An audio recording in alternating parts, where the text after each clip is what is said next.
నమస్కారం దూరదర్శన్ యాదగిరి వార్తలకు స్వాగతం నేను చందన ముందుగా ముఖ్యాంశాలు చూద్దాం కేంద్ర రాష్ట్రాల సమన్వయంతోనే దేశాభివృద్ధి సాధ్యమన్న ప్రధాని సహకార సమాఖ్య స్ఫూర్తిని జిల్లా స్థాయికి విస్తరించాలని పిలుపు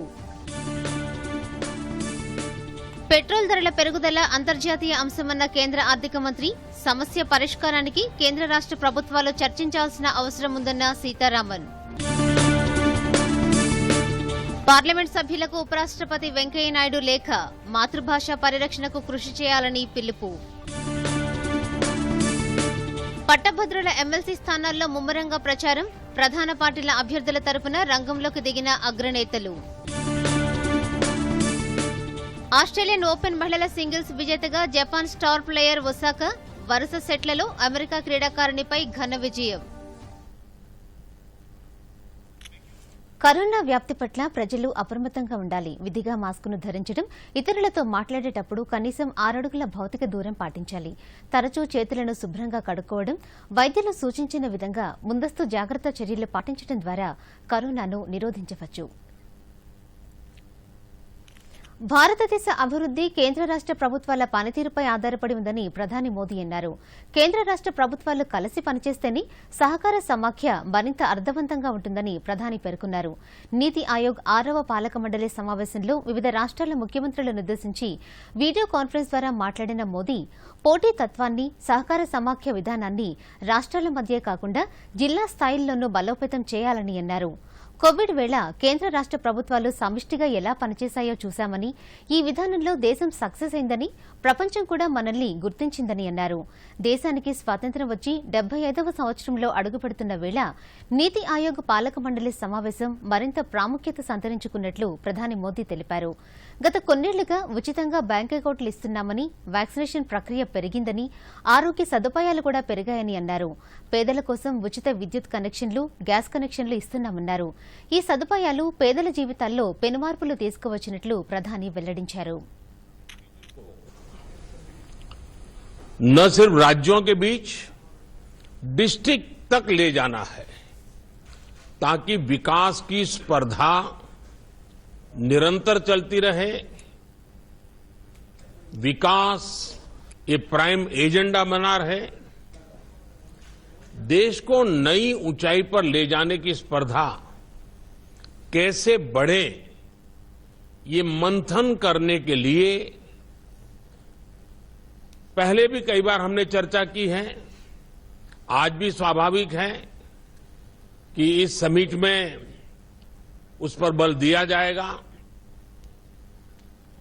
आत्मनिर्भर भारत अभियान एक ऐसे भारत का निर्माण का मार्ग है जो न केवल अपनी आवश्यकताओं के लिए बल्कि विश्व के लिए भी उत्पादन करे और ये उत्पादन विश्व श्रेष्ठता की कसौटी पर भी खरा उतरे और इसलिए मैं हमेशा कहता हूं zero defect zero effect Bharat जैसा युवा देश उसकी आकांक्षाओं को ध्यान में रखते हुए हमें आधुनिक इंफ्रास्ट्रक्चर का निर्माण करना होगा इनोवेशन को बढ़ावा देना होगा टेक्नोलॉजी का ज्यादा से ज्यादा प्रयोग करना होगा शिक्षा ఇంధన ధరల పెంపు అంతర్జాతీయ అంశమని కేంద్ర ఆర్థిక శాఖ మంత్రి నిర్మలా సీతారామన్ అభిప్రాయపడ్డారు పెట్రోల్ ధరల పెంపు ఇబ్బందికర అంశమని ఆమె అన్నారు చెన్నై సిటిజన్ ఫోరం నిర్వహించిన బడ్జెట్ అనంతర చర్చల్లో ఆర్థిక మంత్రి పాల్గొన్నారు ఈ సందర్భంగా మాట్లాడుతూ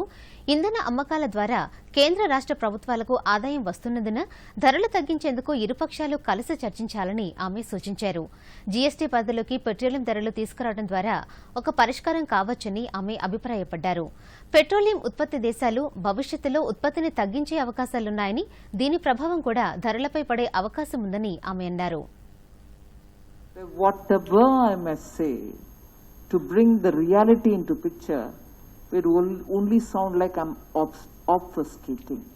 I'm avoiding the answer. I'm shifting the blame. You will be free to say what you want. But that is why I'm saying this is a vexatious issue. No minister can ever convince anybody because Indians being Indians, and I'm one of them, we'll immediately stand up and say, all this is apart. All this is that side. Are you reducing the price today or not? So with that said, I'll still, if you want me to give you every reason that you know for where we are today, I can repeat it. రాష్ట్రంలో పట్టభద్రుల MLC స్థానాల ఎన్నికల్లో ప్రధాన పార్టీల ప్రచారం ఊపందుకుంది. ఉమ్మడి ఖమ్మం, నల్లగొండ, వరంగల్ జిల్లాల పరిధిలో బరిలోకి దిగిన అభ్యర్థుల పక్షాన ప్రధాన పార్టీలు ముమ్మరంగా ప్రచారం చేస్తున్నాయి. టీఆర్ఎస్ నుండి బరిలోకి దిగిన పల్లా రాజేశ్వరరెడ్డికి మద్దతుగా ఖమ్మంలో పార్టీ శ్రేణులు భారీ ర్యాలీ నిర్వహించాయి. అనంతరం నిర్వహించిన సమావేశంలో మంత్రి పువ్వాడ అజయ్, ఎంపీ నామా నాగేశ్వరరావు ఇతర ప్రతినిధులు పాల్గొన్నారు. ఇదే సమయంలో ఈ నియోజకవర్గానికి ఈ రోజు 9 నామినేషన్లు దాఖలయ్యాయి. దీంతో పోటీ చేసే అభ్యర్థుల సంఖ్య 31కి చేరింది. మరోవైపు ఉమ్మడి హైదరాబాద్, రంగారెడ్డి, మహబూబ్ నగర్ పట్టభద్రుల ఎమ్మెల్సీ స్థానానికి ఈ రోజు భారీగా నామినేషన్లు దాఖలయ్యాయి. ఈ రోజు మొత్తం 14 నామినేషన్లు దాఖలైనట్లు అధికారులు తెలియజేశారు. దీంతో పోటీ చేసే అభ్యర్థుల సంఖ్య 37కు చేరింది. ఇక్కడి నుండి బీజేపీ అభ్యర్థిగా బరిలోకి దిగిన రామచంద్రరావుకు మద్దతుగా మాజీ మంత్రి డీకే అరుణ ఎన్నికల ప్రచారాన్ని ప్రారంభించారు. హైదరాబాద్లోని centre for DNA fingerprinting and diagnostic సిటీఎఫ్టీ జన్యు రుగ్మతలపై చేస్తున్న పరిశోధనలు, సేవలు ఎంతో ప్రయోజనకరంగా ఉంటున్నాయని ఉపరాష్టపతి వెంకయ్యనాయుడు అన్నారు. ఉపరాష్టపతి ఈ ఉదయం ఉప్పల్లోని సిటీఎఫ్టీని సందర్శించారు. ఈ సందర్భంగా పీడియాట్రిక్ కేర్ జెనెటిక్ డిజార్డర్స్ ల్యాబొరేటరీని ప్రారంభించారు. అనంతరం సిటీఎఫ్టీలో పలు విభాగాలను ఉపరాష్టపతి స్వయంగా పరిశీలించారు. ప్రజల జీవన ప్రమాణాలు మెరుగుపరచడమే సాంకేతిక పరిజ్ఞానం, పరిశోధనల అంతిమ లక్ష్యమని ఈ సందర్భంగా ఉపరాష్టపతి అన్నారు. నేరాలు కొత్త రూపం సంతరించుకుంటున్న తరుణంలో న్యాయ వ్యవస్థ, పరిశోధనా సంస్థలు పలు సవాళ్లను ఎదుర్కొంటున్నాయని ఆయన అన్నారు. ఈ పరిస్థితుల్లో సిడీఎఫ్డీ సంస్థ ఎన్ఐఏ, సీబీఐ వంటి సంస్థలకు ఖచ్చితమైన ఆధారాలనిచ్చి కేసుల పరిష్కారానికి సహకరిస్తోందన్నారు.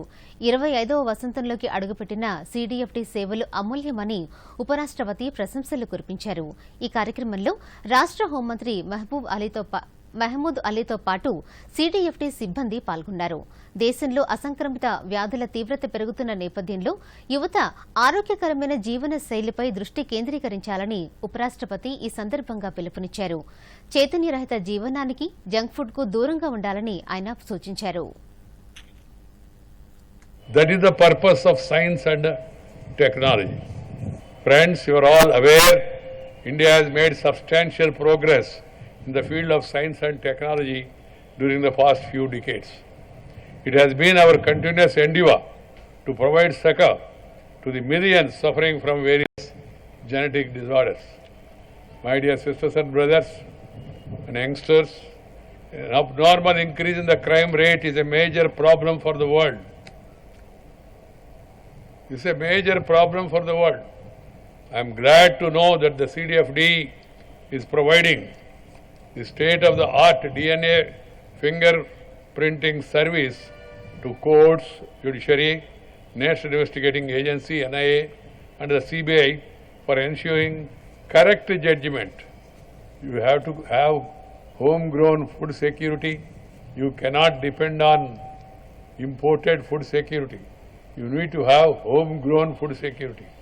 And also, we must come out with new varieties or revisit the old varieties and bring them back again, because our forefathers has given us so much knowledge. In between, we left and we forgot. We must again revisit. We must learn lessons from COVID. This is not about your laboratory. I am telling to the general people through this meeting. People should learn from this COVID experience. The good experiences, the bad experiences, the challenges, the opportunities that are provided by this pandemic. ఆగ్రాలోని Taj Mahal పరిసర ప్రాంతాల్లో రాష్ట రోడ్లు, భవనాల శాఖ మంత్రి వేముల ప్రశాంత్ రెడ్డి బృందం పర్యటించింది. ఇందులో భాగంగా తాజ్మహల్, ఆగ్రా ఫోర్ట్లను పరిశీలించారు. కట్టడాలకు వాడిన రాతి గురించి అక్కడి అధికారులు మంత్రి వేములకు వివరించారు. అనంతరం ధోల్పూర్ క్వారీల్లోకి వెళ్లి మంత్రి బృందం అక్కడి రాయిని పరిశీలించింది. రాయి నాణ్యతను అధికారులతో పాటు మంత్రి స్వయంగా పరిశీలించారు.